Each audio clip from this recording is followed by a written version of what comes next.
It's time. It's JaMycal Hasty time. Okay, maybe it isn't, but if it isn't, the only person left to blame is Shanahan. I love Shanahan. I think Kyle Shanahan is a genius. But there's an aspect of Shanahan that you have to understand, and that's he's an old school curmudgeon coach who likes the people that he knows. And if you're new, and if you're raw, and if you're creative instead of disciplined, he has a tendency of leaning with the known commodity over the player that is actually better. And to this point, this has kept JaMycal Hasty on the bench. Well, Mossert's gone. Coleman may or may not be back. McKinnon is got usage in a couple of games and looked spent after that. Yes, he has hurt ribs, but he looks incredibly slow right now after getting a little bit of overworked. And Jeff Wilson also has hurt his ankle and will be out for a number of weeks. All quality backs, but the second best back in San Francisco, without a shadow of a doubt, is JaMycal Hasty. During the draft, we had JaMycal Hasty rated as our fifth best running back in the draft. Some of you might point out to James Robinson blowing up in Jacksonville. Didn't scout him, Illinois State. Sorry, couldn't get good enough film. But JaMycal Hasty was our fifth best running back in the draft. At draft time, he was sixth.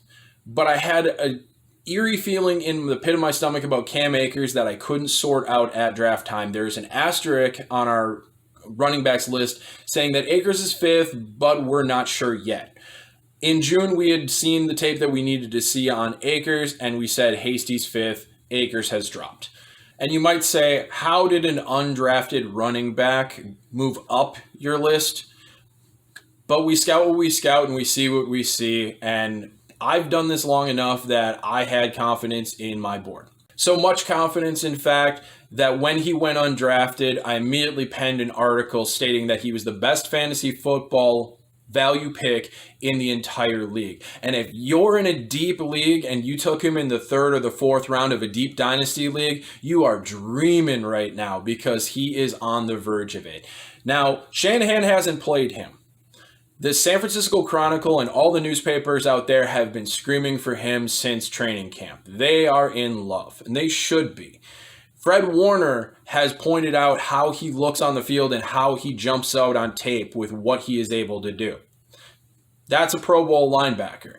Unbelievably, San Francisco was able to cut him and stash him on the practice squad to keep the four known commodities on their active roster. And they protected him on the protected practice squad multiple times because multiple teams were trying to take him away. The cat was out of the bag at this point in time. Everybody knows this kid can play.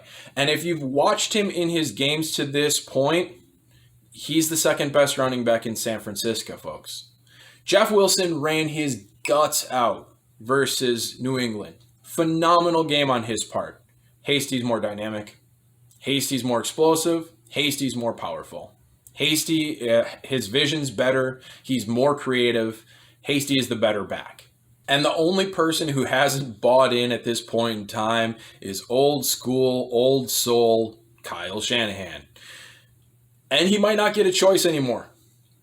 And that's where this gets really interesting because with Kyle Shanahan, right now Hasty is young and he's inexperienced and he doesn't have his faith.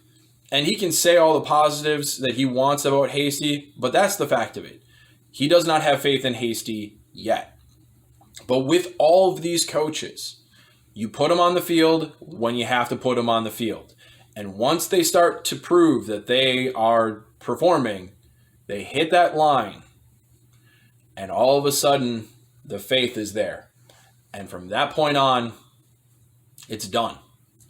And Hasty gets a chance to do that right here, right now. If Shanahan plays McKinnon over Hasty, he's going to get benched against San Francisco or against Seattle for ineffectiveness. If he plays Tevin Coleman, he too will get benched for ineffectiveness. He will not have an option. This is the only guy that has a chance to put up quality numbers against Seattle. And if you are in the dynasty formats and you're looking forward, maybe he's on the waiver wire still, who knows. But if you're looking forward or you're looking for a guy to trade for, understand that with San Francisco, Next year, Tevin Coleman's a free agent. Next year, Jerick McKinnon is a free agent. Next year, Jeff Wilson is a restricted free agent. And Hasty has the rope right now to prove himself. He gets that opportunity to prove himself. He knocks it out of the park, which we expect him to do. And he's going to be a focal point of the San Francisco backfield going forward. Now, Raheem Mostert's still great. He is a great running back. I still have Raheem Mostert ahead of Hasty, even though I think Hasty can challenge him in so many of the ways that you see on the field. But the problem with Raheem Mostert is he's never been healthy. And I said this at the time of my article right after the draft in June. Raheem Mostert had not topped 40 touches in 5 seasons. Any of the seasons had not topped 40 touches before last year's breakout. He had never been able to stay healthy. And what's happening this year? Use him, hurt. Use him, hurt again. And that's the way it's going to be. Raheem Mostert is a valuable piece to the San Francisco backfield. But it's not going to be much longer before they realize that we're going to keep him on a 10-touch-a-game schedule. It's just the way it is. He's too valuable. You want to keep him healthy, but he's not durable. So what do? You lessen his touches and you get him some impact touches and make sure you have that. Maybe you lean on him a little bit heavier in the money games, but week in, week out, you manage the load that you place on top of Mostert to keep him ready. That brings us to the last part of this, where Hasty is more durable. And if you look at the San Francisco backfield and you say that Mostert is a 160-touch guy for a season, where some games against tough competition, they play him a little bit more, and sometimes against weaker competition, they play him a little bit less. This is a 480-touch backfield. 480 touches, and the only person left standing after the free agency of next year is going to be Hasty, Mostert, and Wilson. It is possible that Hasty is going to be a 200 to 240 touch running back, which still leaves a role for Wilson going forward.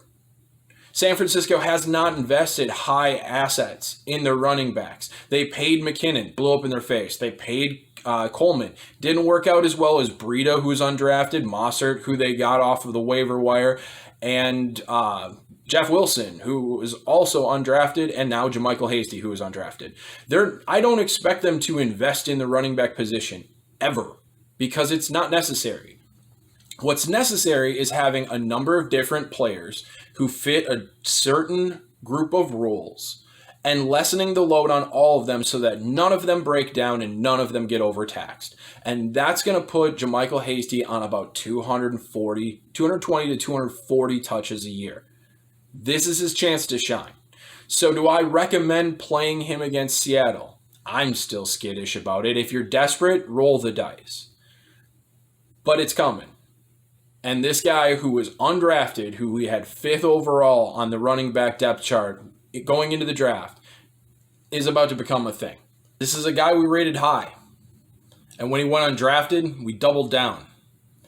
And when people were questioning if him or Savoy and Ahmed were going to be the last running back in the backfield, we held our ground. When he got cut and was on the practice squad, we kept pointing at him.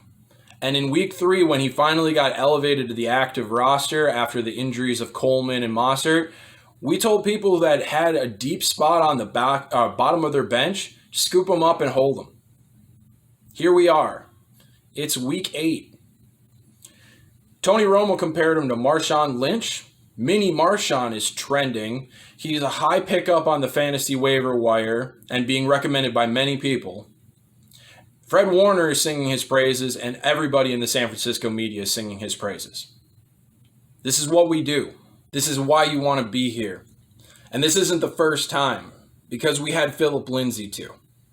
Down below, there's a like button, there's a subscribe button, and there's a notification button. It's up to you. Team Hasty, let's buckle up. Let's have a game. I love you guys. We need you. Stay strong, and I'll see you on the other side.